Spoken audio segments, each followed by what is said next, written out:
Hello, hello, salut à tous, Christian Gann, chef d'entreprise.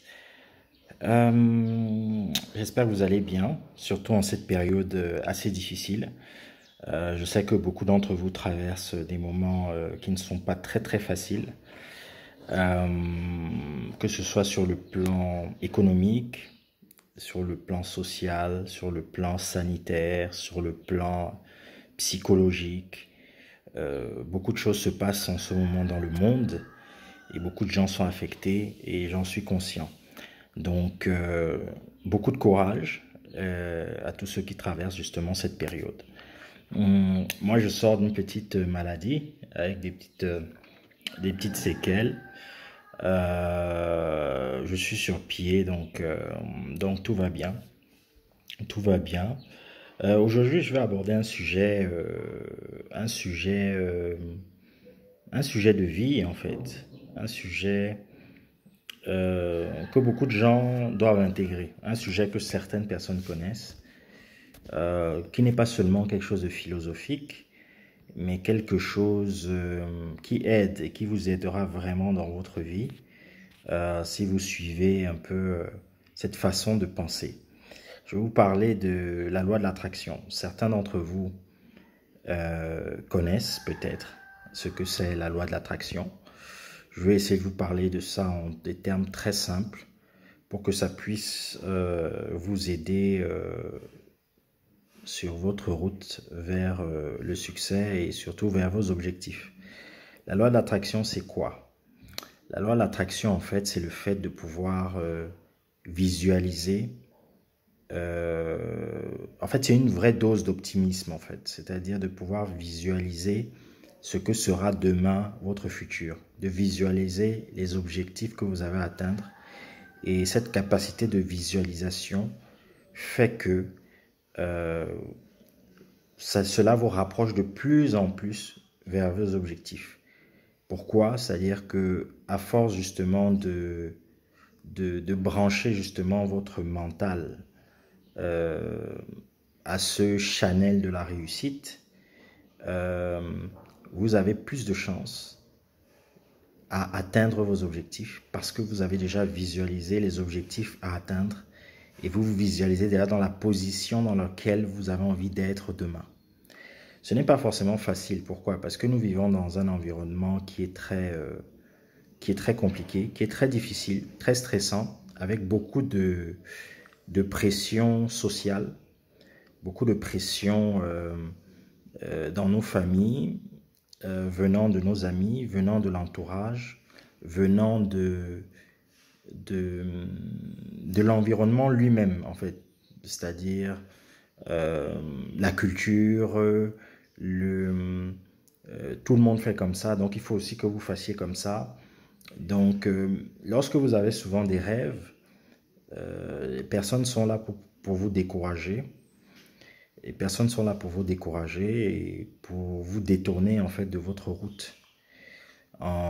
Et souvent, ça vient sous forme de négativité. Non, tu ne pourras pas réussir ça. Non, tu es incapable de faire ça. Regarde, tel a échoué. Euh, Tel avait échoué il y a quelques années. Tu n'as pas vu et lui, il était plus fort que toi. Toi, tu ne peux pas réussir ça. Donc, ça vous frustre et souvent, ça vous remplit d'idées négatives. D'autres choses qui peuvent vous frustrer, c'est la répétition des échecs. Les échecs, ça fait partie de la vie et surtout, les échecs, ça fait partie du succès. Euh, il n'y a pas de succès sans échec. Avant d'être champion du monde de n'importe quel sport, de football, de basket, de saut en longueur, de plein de choses, ces champions-là sont passés par des échecs. Aucun champion n'est arrivé et est devenu champion la première fois que la personne s'est présentée en compétition. Ça n'arrive pas. Peut-être c'est déjà arrivé, mais quelle chance. Donc, ces personnes ont d'abord connu des échecs. Toutes les grandes personnalités du sport, toutes les grandes personnalités de la musique, du cinéma, euh, ont connu des échecs. Avant que Denzel Washington ne soit Denzel Washington, il a dû passer des castings. Et je pense qu'il y a plein de personnes qui ne croyaient pas en ses capacités. Avant que Cristiano Ronaldo soit Cristiano Ronaldo, avant que Messi soit Messi, avant que Michael Jordan soit Michael Jordan, je pense qu'ils ont d'abord connu beaucoup d'échecs. Mais pourquoi ce sont les champions d'aujourd'hui? Ce sont les champions d'aujourd'hui parce qu'ils se sont accrochés à leurs rêves, ils se sont accrochés justement à l'idée que c'était des champions. C'est-à-dire qu'ils ont déjà visualisé dès le départ qu'ils sont champions. Donc, ce n'est pas le fait juste de dire qu'on est champion. Il ne suffit pas d'être arrogant, parce que vous en connaissez, hein, des gens qui sont arrogants, qui se prédisent très bons, qui se prédisent excellents, qui se disent « moi je serai ». Mais en fait, ils n'ont que leur arrogance. Mais ils ne travaillent pas pour ça. Ou bien ils sont totalement déconnectés de la réalité. Donc, il ne suffit pas juste de visualiser. Il faut visualiser et être dans l'action. Et être dans l'action, c'est travailler pour ça. Parce que l'univers, en fait, te regarde et te renvoie ce que tu lui dis. Si dans ton esprit, tu es négatif, dans ton esprit, l'univers te renverra de la négativité. Si tu es positif, l'univers te renverra de la positivité. Et tu transcendras cette positivité lorsque tu essaieras d'évoluer, lorsque tu atteindras tes objectifs, lorsque tu te rapprocheras de personnes sur ta route. Pourquoi? Parce qu'en toi, ils verront un champion. Lorsqu'ils te verront, ils disent, mais ce mec ou cette femme, elle est sûre d'elle, il est sûr de lui, ben, ça doit être un champion, lui. Ou ça doit être une championne. Contrairement à quelqu'un qui arrive avec des doutes. Je vous donne l'exemple d'un entretien d'embauche.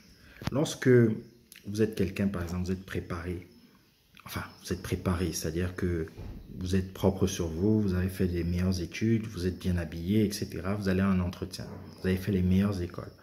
Mais vous doutez, c'est-à-dire que dans votre esprit, vous vous dites, waouh, et si on ne me prenait pas? L'univers, en fait, lui, il interprète, lui prend ça, c'est-à-dire la phrase que vous avez dite, la phrase de doute là, et pour elle, elle est réelle, en fait. C'est-à-dire que lorsque vous partez, en fait, même si vous maîtrisez tout, etc., ce qui va transcender, en fait, c'est votre manque de confiance en vous. Et lors de votre entretien, vous avez beau faire le meilleur des discours, le meilleur des entretiens, vous avez être beau propre, etc. Mais on sentira toujours ce doute sur vos propres capacités, en fait. On sentira ce doute. Et en face, on vous le rendra comme justement, cette personne n'est pas sûre d'elle. Donc en fait, cette personne, peut-être que ce n'est pas la bonne personne pour ce poste. Alors que lorsque vous avez cette assurance, on ne dit pas que le fait d'avoir cette assurance fait que vous allez forcément réussir automatiquement, immédiatement. Mais le fait d'avoir cette assurance va confirmer le fait que, c'est-à-dire que les gens qui seront en face de vous auront aussi l'assurance de vous faire confiance. Parce qu'ils sauront, mais ce mec ou cette femme, il sait de quoi il parle. Franchement, je veux travailler avec cette personne. Parce que si je perds cette personne, où est-ce que je vais retrouver une personne avec autant d'assurance ou avec autant de...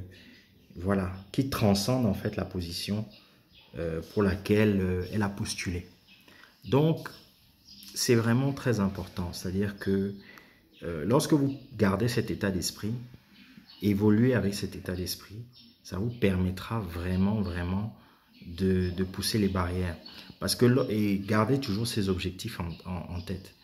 Gardez ces objectifs, visualisez où est-ce que je veux être demain, qu'est-ce que je vais faire, restez concentré. Parce que si vous doutez à chaque fois, si vous vous posez toujours trop de questions, l'univers se chargera de vous changer de direction, de modifier votre parcours.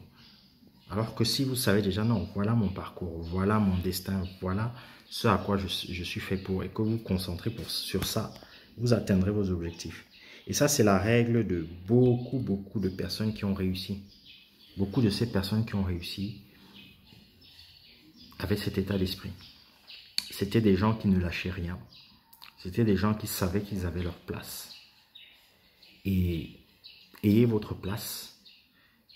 Continuez à vous battre. Et tout se passera pour le mieux.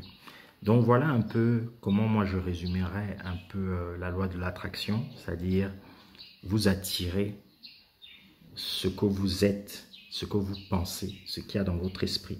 Si vous êtes négatif, vous attirez de la négativité. Vous êtes positif, vous attirez de la positivité. C'est aussi simple que ça. Voilà.